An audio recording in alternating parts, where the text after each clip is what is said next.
Assalamualaikum warahmatullahi wabarakatuh. Alhamdulillahi rabbil alamin.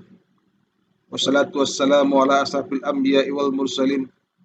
Sayyidina wa maulana Muhammadin wa ala alihi wa sahbihi rasulillahi ajma'in. Amma ba'd. Qala Allah Ta'ala fil Qur'anil Karim. A'udzu billahi minasyaitonir rajim. Bismillahirrahmanirrahim. Ya ayyuhalladzina amanu kutiba alaikumus shiyam kama kutiba alal ladzina min qablikum la'allakum tattaqun. Sadaqallahul azim.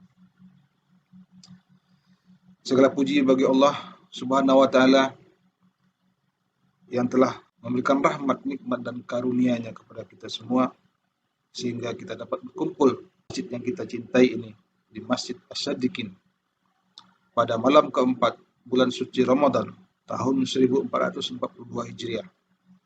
Kita tinggalkan seluruh aktivitas dan kita tundukkan diri kita di hadapan Allah Subhanahu wa taala.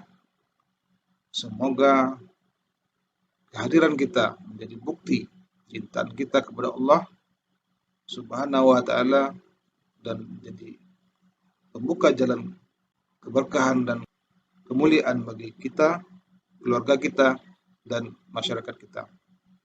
Semoga Allah memberikan izin kepada kita untuk dimatikan dalam keadaan husnul khatimah. Amin amin ya rabbal alamin. Salawat dan salam semoga tercurah dan terlimpah kepada junjungan kita Nabi besar Muhammad sallallahu alaihi wasallam beserta keluarga dan para sahabat.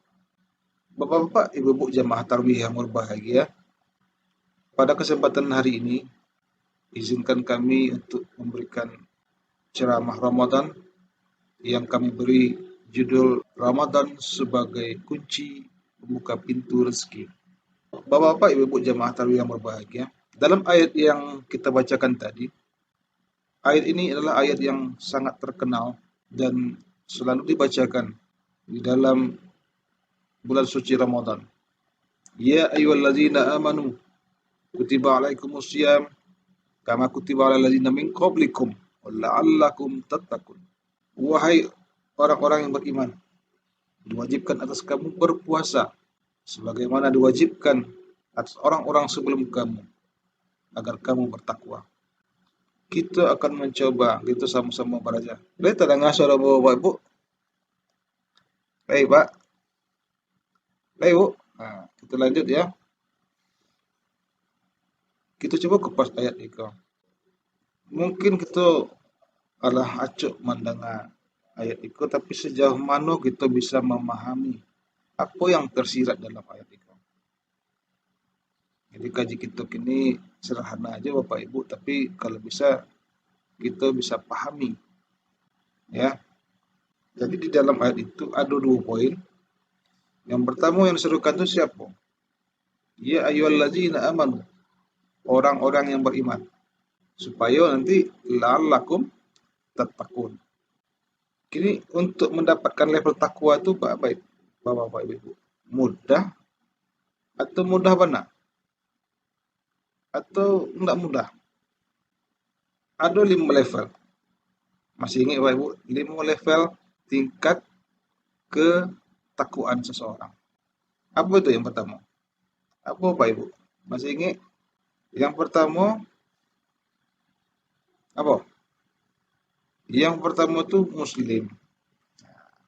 Itu level ketakwaan yang paling bawah. Ya.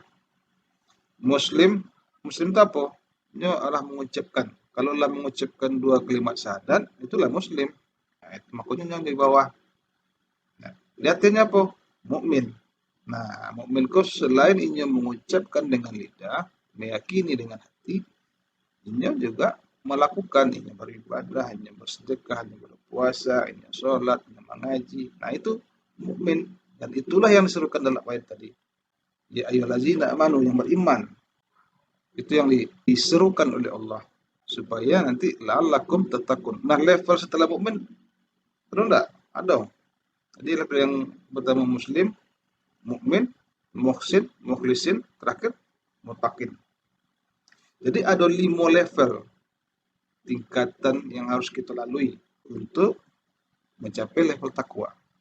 Ini pertanyaannya, mudah atau susah untuk mendapatkan level takwa? 5 level yang harus kita lalui.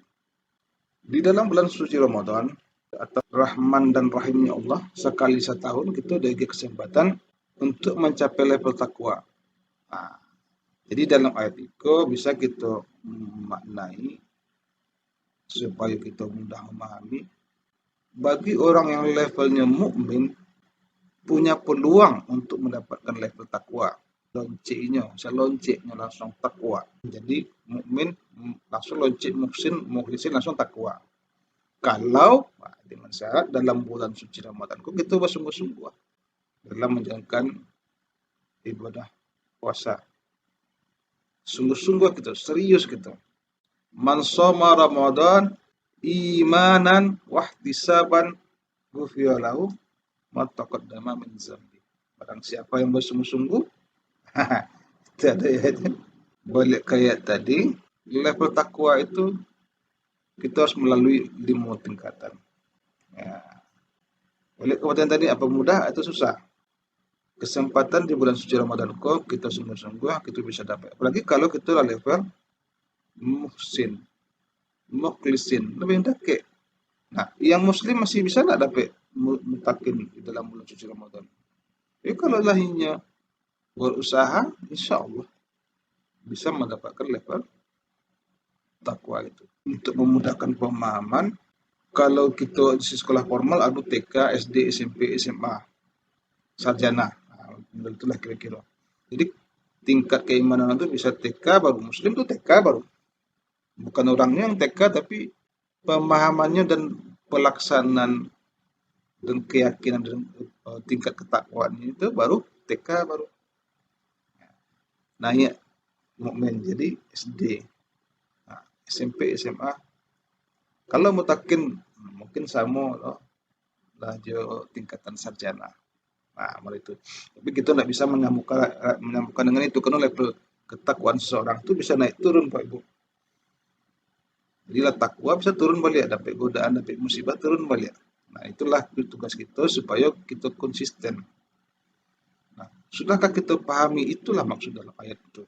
Nah, jadi Rasulullah SAW sendiri pernah menyampaikan khairul quruni summal ladzina yaluna. Nah, sebaik-baik zaman adalah zamanku, kata Nabi.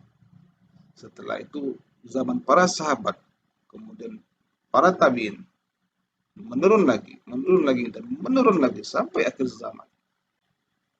Jadi itu apa bedanya muslim dan mukmin?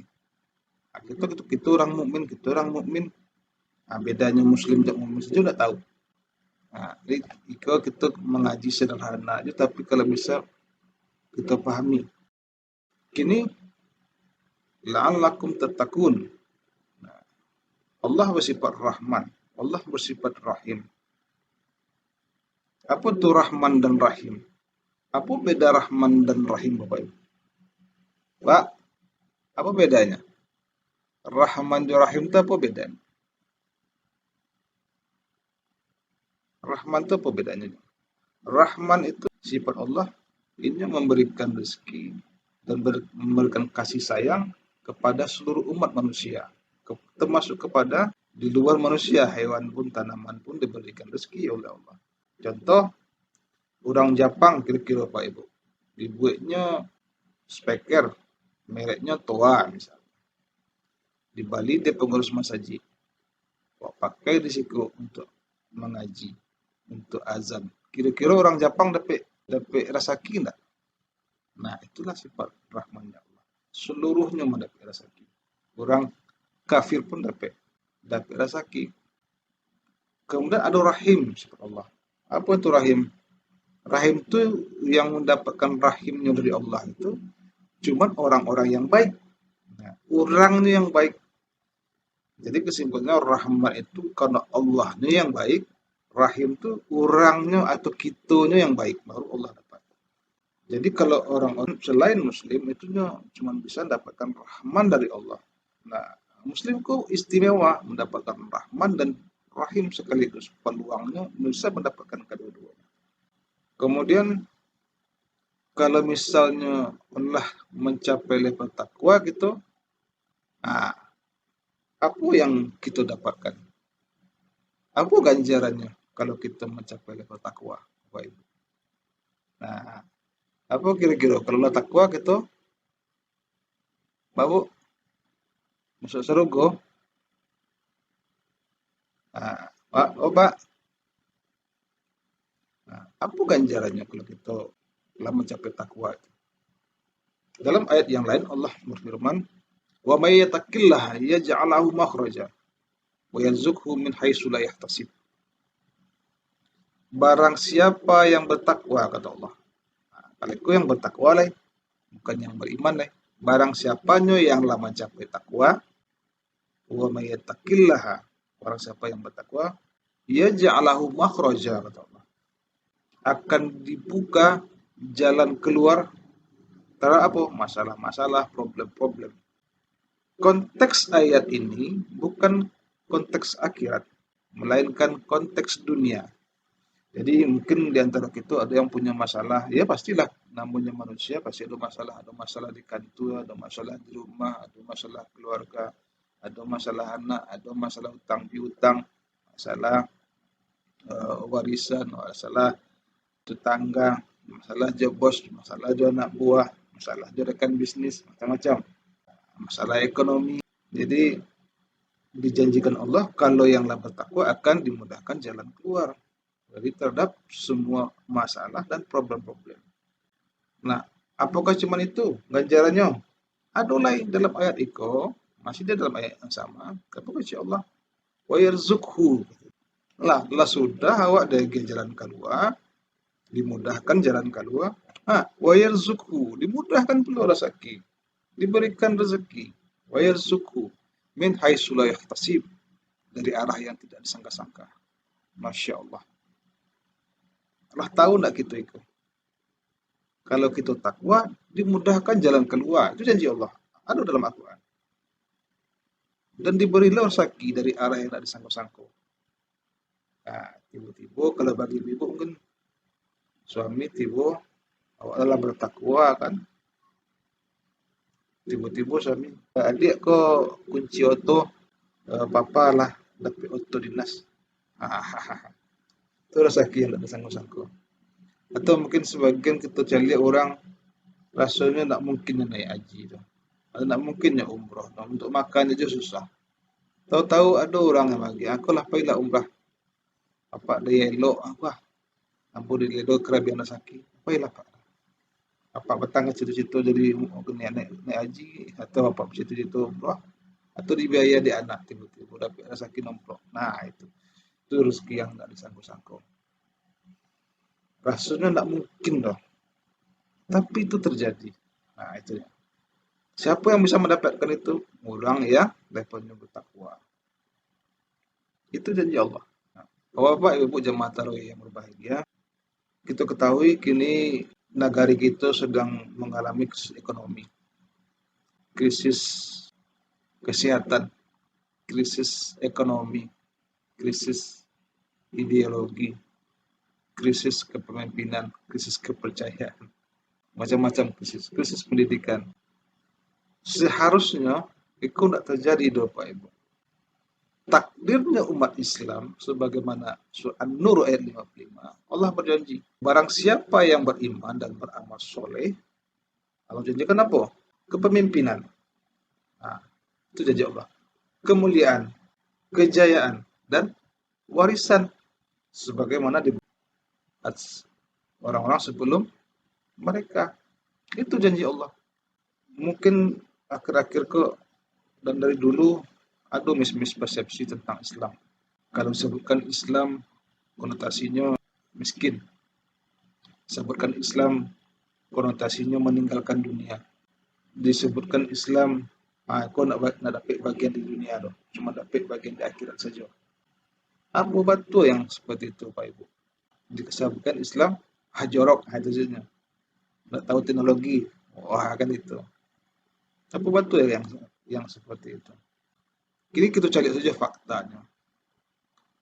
Faktanya dalam sejarah mencatat Setelah Nabi Muhammad SAW wafat, bumi dan seisinya itu diserahkan kepada umat Islam selama lebih kurang 3 abad lamanya. Kalau kita sempat berkunjung ke negara-negara Islam, contohnya misalnya ke negara Turki, di situ kita akan terbuka mata kita betapa peninggalan sisanya saja, peninggalan peradaban Islam di masa lalu, bukti bahwa jayanya Islam di masa lalu masih ada sisanya di situ. Kemudian kita sempat perlu jalan-jalan ke negara Jazirah Arab, Qatar, Turki, Uni Emirat Arab, Arab Saudi, yang sedang dibuka keran minyaknya, ya Allah. Irak, ya, dibuka kerannya. Sayang Allah ke negara-negara Muslim. Indonesia dibuka kekayaan alam. Sehingga irilah orang-orang yang non-Islam untuk menguasai, kadang-kadang menghalalkan segala cara, difitnahlah pemimpinnya sehingga rakyatnya berang ke pemimpinnya. Ingat nasib Saddam Hussein, nasib Muammar Gaddafi, difitnah. Tapi ujung-ujungnya mereka ingin menguasai. Nah itu, sampai iri bangsa lain terhadap kekayaan yang diberikan Allah Subhanahu wa taala kepada umat muslim, umat Islam. Fakta lain apa? 9 dari 10 sahabat Nabi yang dijamin masuk surga amat kaya raya. Dalam bukunya Dr. Jaribah dalam fikih Umar bin Khattab radhiyallahu anhu disebutkan Umar bin Khattab radhiyallahu anhu memiliki 70.000 ladang pertanian.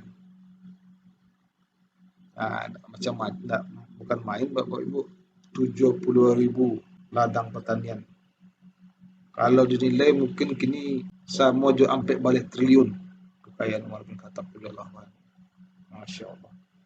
Dan penghasilannya setiap bulan kalau dikuskan jepit awak 250 miliar satu bulan. Nah, bayangkanlah, tak main-main tuh. 250 miliar.